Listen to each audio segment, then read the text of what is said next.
on the developments that have happened on this visit so far. Sir. Thank you, Ranveer. Good afternoon, dear friends. Let me try and give you a broad readout of the visit. At the invitation of Prime Minister Shri Narendra Modi, His Excellency Mr. To Lam, General Secretary of the Central Committee of the Communist Party of Vietnam, and the President of the Socialist Republic of Vietnam is on a state visit to India.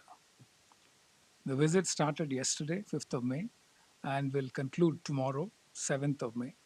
This is President To Lam's first state visit to India and comes within a month of his assuming the presidency of the Socialist Republic of Vietnam on 7th April 2026. He has previously visited India in April 2023 in his then role as the Minister of Public Security.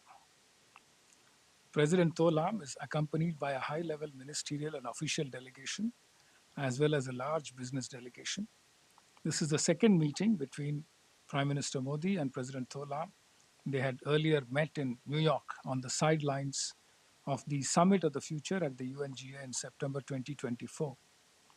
President To Lam's visit to India began in Bodh Gaya yesterday in the afternoon when he visited the Mahabodhi temple. He also visited the Vietnam temple there. He arrived in New Delhi last evening, and this morning he was given a ceremonial welcome in the forecourt of Rashtrapati Bhavan. Subsequently, President To Lam paid his respects to Mahatma Gandhi at the Rajghat. He then also visited the statue of Ho Chi Minh to pay tribute. Prime Minister Modi and President To Lam held wide-ranging and substantive discussions at Hyderabad House today on several bilateral, regional, and global issues of mutual interest.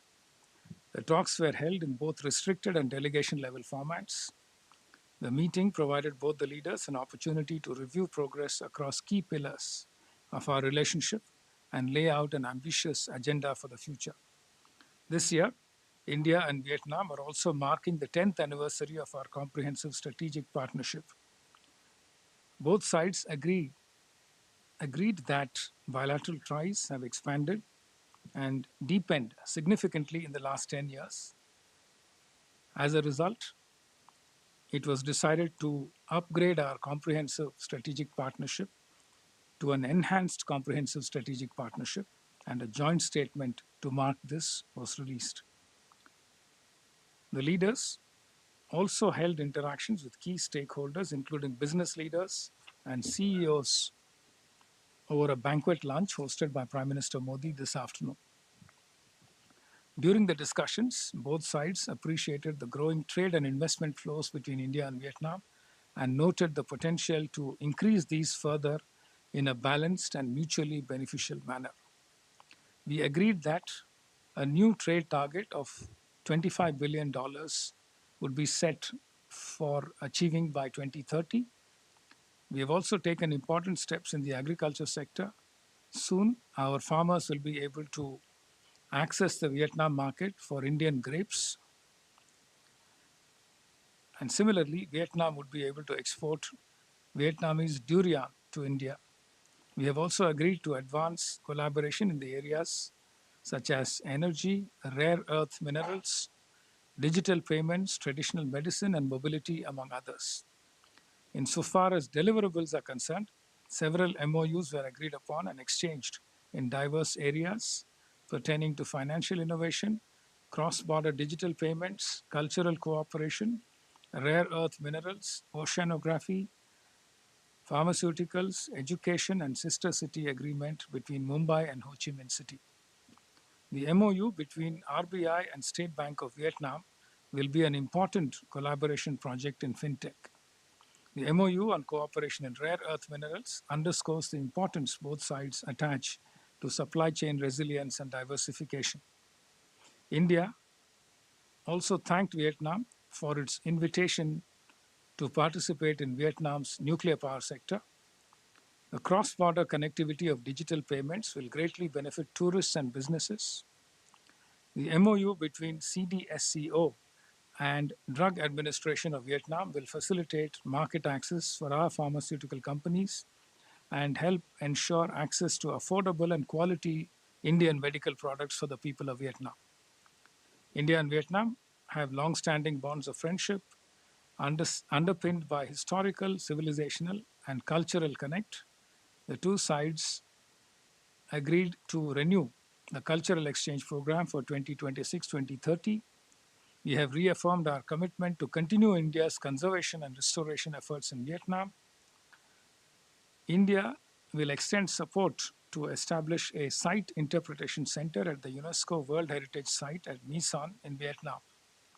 The two sides also agreed to establish ICCR chairs at Da Nang University and University of Social Sciences and Humanities in Vietnam. Nalanda University is also deepening collaboration with Ho Chi Minh National Academy of Politics. Our audit institutions have agreed to cooperate in the field of public sector audit.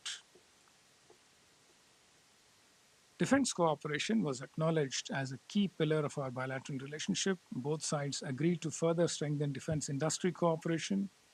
We are also exploring the establishment of a 2+2 dialogue mechanism between foreign and defense ministries together on both sides to further deepen our strategic cooperation.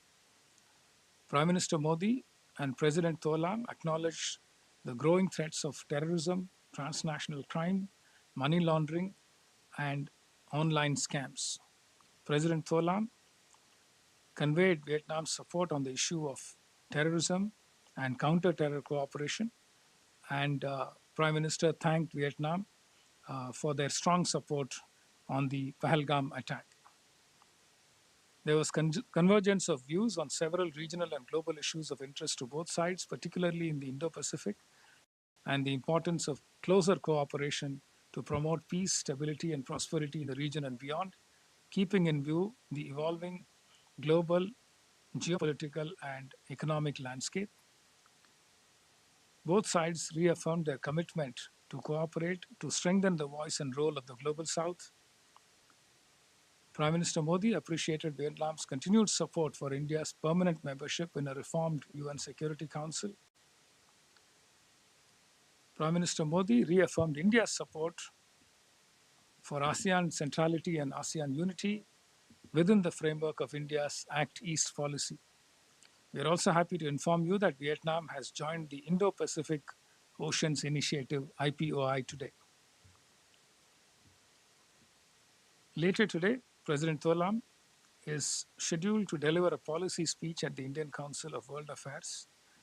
Thereafter, both sides are together organizing an innovation forum with the participation of businesses, think tanks, policymakers in the field of technology and innovation. Honorable Rashtrapati Ji will meet President Tholam in the evening and host a banquet dinner in his honor. President Tholam is scheduled to visit Mumbai tomorrow for interactions with the state government there and also our businesses under the Vietnam-India Business Forum. President Tholam invited Prime Minister Modi to visit Vietnam again. Prime Minister Modi accepted the invitation in principle and said suitable dates can be worked out through diplomatic channels. Overall, the engagement between the two leaders has infused new energy and momentum to India-Vietnam relations. The outcomes today, as summarized in the joint statement, reflect the scope and scale of our new ambition. Thank you very much. With that, we open the floor for some questions. We'll go from Huma. So, I'm Huma Siddiqui with the Stat News Global. You talked about the defense cooperation. So, was there any talk related to the BrahMos missile? Because that's something that Vietnam has been wanting. And the second, in the maritime cooperation, was there any discussion? Maritime cooperation. Siddharth, Hi, sir, Siddhant from Vion. But I think everyone wants to ask about BrahMos. But my question is, since ma'am was already asked about BrahMos, is on rare earths. So what's the plan like with Vietnam when it comes to going forward in that domain? Right.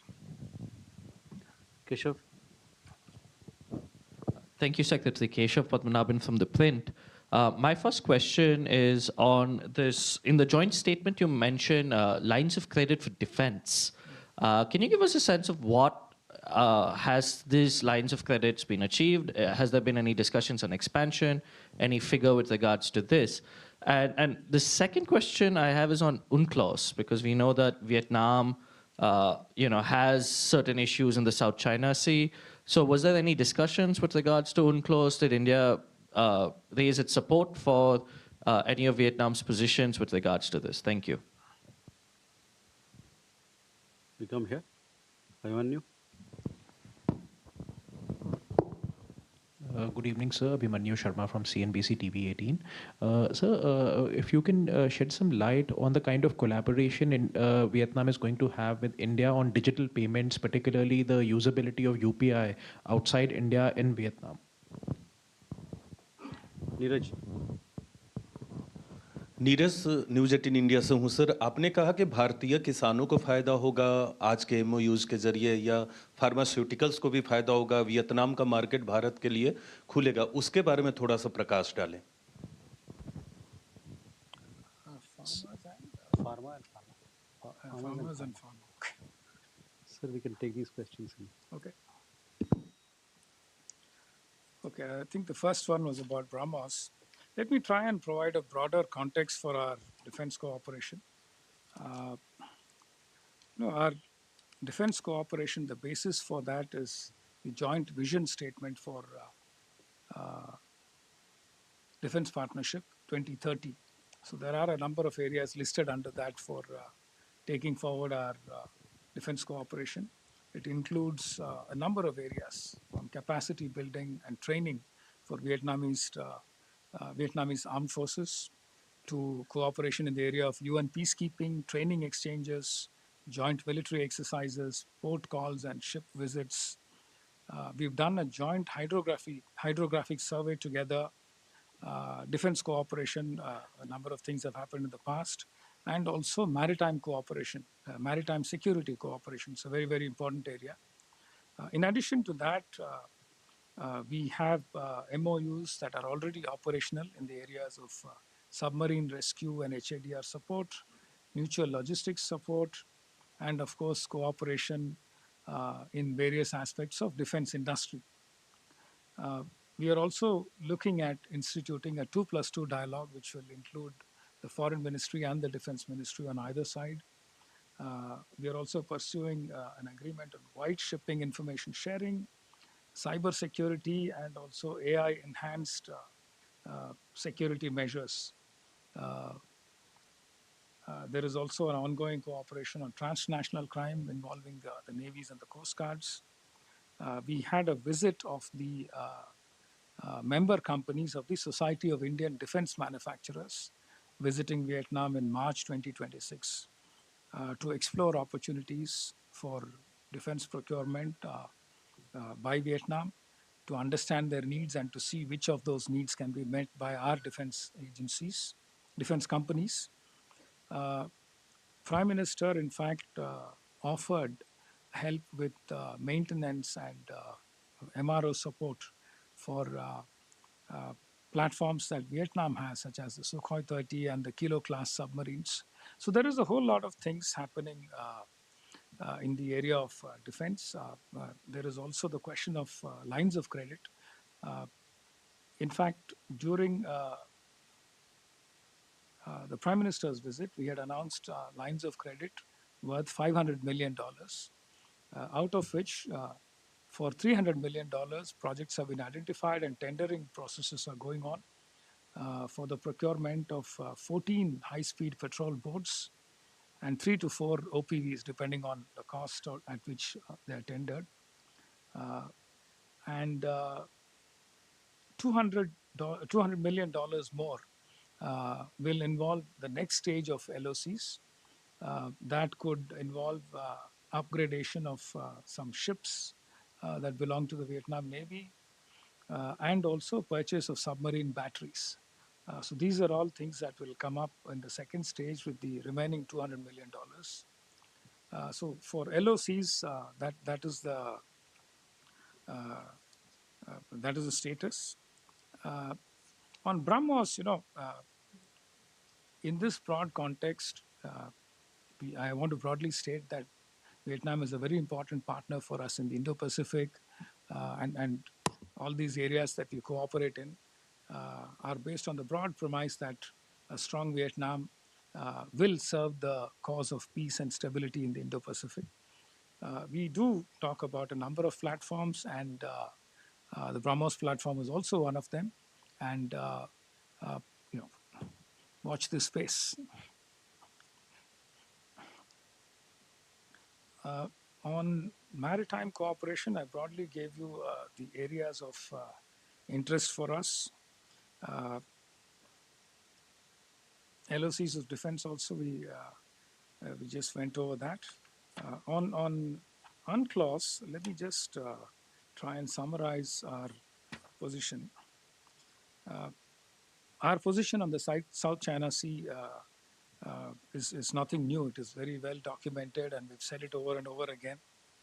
We uphold the importance of maintaining peace, stability, security, and freedom of navigation and overflight in the South China Sea. And we support peaceful resolution of disputes in accordance with international law, in particular the 1982 UNCLOS, without resorting to the threat or use of force. We would also like to see a code of conduct that is both substantive and effective. And we are also stipulating that it should not prejudice the legitimate rights and interests of nations that are not party to these code of conduct discussions. And it should be fully consistent with international law and the UNCLOS 1982. So our cooperation between India and Vietnam on maritime security and on the safety and stability of the Indo-Pacific rests on the bedrock of our comprehensive strategic partnership and the fact that the level of mutual trust and respect between the two sides has been very strong and consistent. So broadly, that is our position on UNCLOS. UPI and digital payments, we've signed an MOU. Our expectation is that given the large number of tourists who travel to Vietnam, which is in the range of about 800,000 per year, that was the number of tourists we had last year. And in fact, our ambassador tells us that very soon we are going to hit the 1 million mark. Plus the Vietnamese tourists who come to Buddhist sites in India. So given the increase in connectivity with more and more direct flights coming on stream, it's possible that we will have larger numbers to deal with and to facilitate easier shopping and meeting other expenses.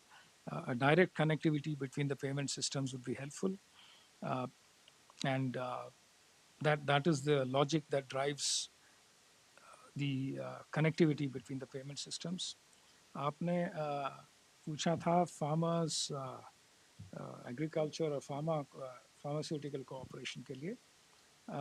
इसमें एक बात है, market access जो trade negotiations के तहत हो रहे हैं आईटी का रिव्यू में और बायलैटरल डिस्कशंस में भी हमारा एक मेन रिक्वेस्ट रहा है वियतनामी साइड से कि हमारे एग्रीकल्चरल प्रोडक्ट्स हो, मैरीन प्रोडक्ट्स हो, फार्मास्यूटिकल प्रोडक्ट्स हो, उनके मार्केट एक्सेस को फैसिलिटेट करना चाहिए. जैसे कि आप जानते हैं हमारा जो बायलैटरल ट्रेड है करीब $16 बिलियन हैं, जिसमें हमारे एक्सपोर्ट्स हैं 6 बिलियन और वियतनाम के एक्सपोर्ट्स 10 बिलियन हैं. और इसमें हमारे फार्मास्यूटिकल एक्सपोर्ट्स के लिए मेन रिक्वेस्ट ये है कि जो हमारे ड्रग्स और ड्रग कंपनीज यूएस एफडीए या यूरोपियन मेडिकल अथॉरिटी ईएमए के अप्रूवल्स प्राप्त कर चुके हैं, उनके ड्रग्स के अप्रूवल्स को फास्ट ट्रैक करना चाहिए. वो हमारा एक ब्रॉड रिक्वेस्ट है आसियान साइड से और हमारे ASEAN individual member state partners से भी. और रेगुलेटरी कोऑपरेशन के लिए हमने एक MOU भी साइन किया है जो आपको जॉइंट स्टेटमेंट से मिल जाएगा. और डिजिटल हेल्थ और एडवांस्ड हेल्थ स्टैक्स वगैरह के बारे में भी कोऑपरेशन एक्सप्लोर करने के बारे में बात हुई थी. ऑन एग्रीकल्चर, जैसे कि मैं बोल रहा था, फ्रूट्स के लिए डिस्कशंस हुए थे। वियतनाम के दो पर्टिकुलर फ्रूट्स हैं जो उनके प्रायोरिटी हैं, ड्यूरियन और पोमेलो। और हमारे दो प्रायोरिटीज़ हैं, अनार, पोमोग्रेनेट एंड ग्रेप्स। तो ड्यूरियन और ग्रेप्स के लिए एग्रीमेंट हो गए हैं। Hopefully the other two also will be able to move forward. Broadly यही था हमारे जो आपने एरियाज रेज किए थे, but I will be happy to take more questions. Thank you. Sorry, rare earths, okay, I completely missed that. True, true. Rare earths, आज के आप MOUs के लिस्ट में देखेंगे, there is an MOU signed between VNATOM, the Vietnamese agency that regulates rare earth related matters, and Indian Rare Earths Limited, IREL. The broad premise of cooperation is that Vietnam has a fair amount of rare earth minerals available in their territory, and we want to try and see if we can work out some arrangement, a joint venture, where we can collaborate with Vietnam. But before we do that, IREL wants to take a look at their samples. So Vietnam would be providing us with some samples, which we will evaluate in India, and then we would go there and undertake further investigations to see what kind of cooperative structure we want to develop between the two of us. If necessary, we will do a joint venture to not only extract the rare earth minerals, but also to beneficiate them and process them further, and to look at sharing the output in some way based on mutual agreement. No more questions. So first, Kalol there. Kalol Bhattacharjee from the Hindu, sir. So as Vietnam and India intensify relation, can we ask this question, is this relation aimed at any particular power in Asia, and other Asia, Indo-Pacific region? Or does this relation stand on its own? Jugal. Sir Jugal from the Collective Newsroom for the BBC. Just a small clarification. You mentioned Prime Minister spoke about MRO facilities for Sukhoi 30 and the submarine batteries. Could you just elaborate a bit on that? Is this something from this visit, or you were mentioning something about the past agreements? Thank you.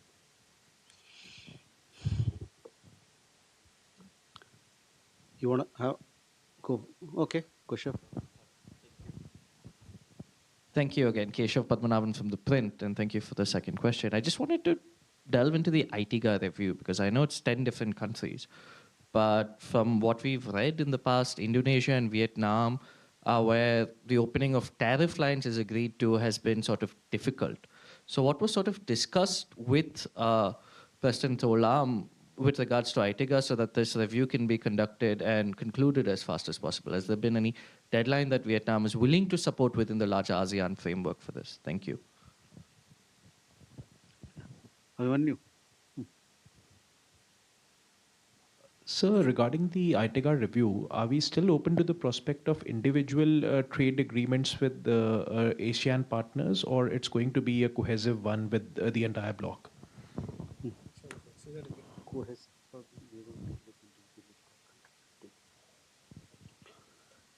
So we can take these questions.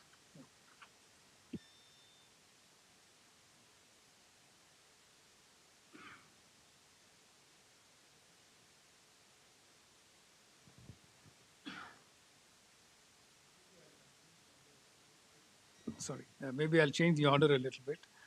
Let's start with the last one first. ITGA review status. ITGA review is discussed at a very broad level when it comes to heads of state or heads of government. The discussion between the two leaders was limited to the extent that both sides supported early conclusion of the ITGA review. They recognized the positive developments in the negotiations recently and noted that early completion of this review will help achieve the targets that we have set for our trade in the coming years. 2030 and beyond. But let me also, by way of background, give you the status of negotiations between our working levels. We had broadly indicated that we wanted to achieve an overall tariff line liberalization of 80% of the lines. Uh, India has provided liberalization to the extent of close to 80%, and we wanted the overall ASEAN tariff line liberalization also to reach that level. Plus, also, in addition to that, uh, we had said each individual country should at least reach 70% liberalization. The reason is that there are multiple levels of development within ASEAN members. Some economies are extremely open, like Singapore, and the others are not so open. So our contention was that it should not be the simple average of all the tariff line liberalizations, but it should be weighted by the size of the economy. That should be the comparison yardstick. So we seem to have arrived at some kind of an understanding. The details are being fleshed out as we speak, and hopefully in the coming months we should have greater clarity on the review getting completed. On the question of MROs for Sukhoi 30 and Kilo class submarines, the Prime Minister actually specifically offered to President Tholam during this visit in today's discussions our willingness to service these platforms, saying that we have capacities to maintain these platforms, and it would be useful to try and see how we can cooperate in these areas. Perhaps we have spoken about this in other levels of discussions, but today I can tell you that this was offered as a potential area of cooperation. You know, we are talking about India-Vietnam relations, your question about whether these are aimed at anyone. No, let me try and say our Act East policy is broadly oriented towards achieving greater peace, security, and stability in the Indo-Pacific on the basis of free, open, inclusive, Indo-Pacific with peaceful resolution of disputes and the other principles that I underlined in my opening remarks.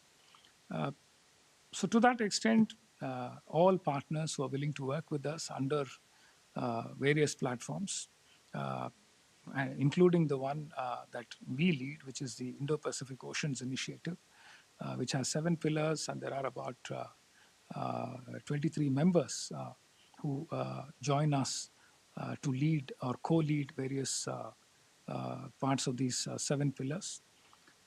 Our broad expectation is that our trusted partners will work with us to enhance stability and security in the Indo-Pacific. And Vietnam is something, a country that we consider as a very, very key partner in the region, given the levels of trust we enjoy with them, given their own independent foreign policy, and the fact that we are very, very close partners in the global south. So broadly, these are the drivers of our relationship in terms of working to secure the Indo-Pacific and ensure stability.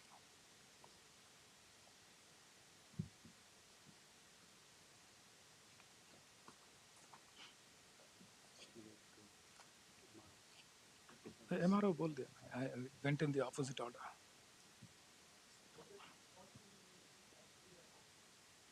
Sorry?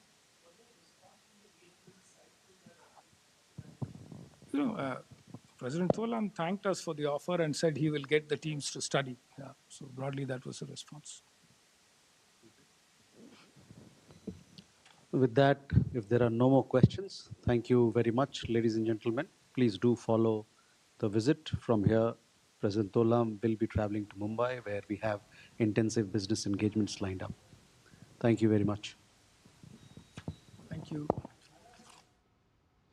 Vietnam के राष्ट्रपति तोलाम की 3 दिवसीय यात्रा और Bharat Vietnam में हुए समझौतों पर विदेश मंत्रालय के secretary east P Kumaran press वार्ता को संबोधित कर रहे थे, जिसमें उन्होंने बताया कि इस महीने की शुरुआत में ही राष्ट्रपति लाम ने ये पद ग्रहण किया और उसके बाद भारत की उनकी पहली राजकीय यात्रा है, जिसके लिए अपनी राजकीय यात्रा के लिए उन्होंने भारत को चुना। भारत वियतनाम के बीच 13 बड़े समझौते हुए, जिसमें डिजिटल पेमेंट है, रेयर अर्थ मिनरल्स हैं, इसी के साथ साथ फार्मास्यूटिकल्स है, शिक्षा है, बैंकिंग है, और इस सहयोग को और आगे बढ़ाने पर सहमति बनी है। साथ ही द्विपक्षीय रक्षा सहयोग को भी उन्नत बनाने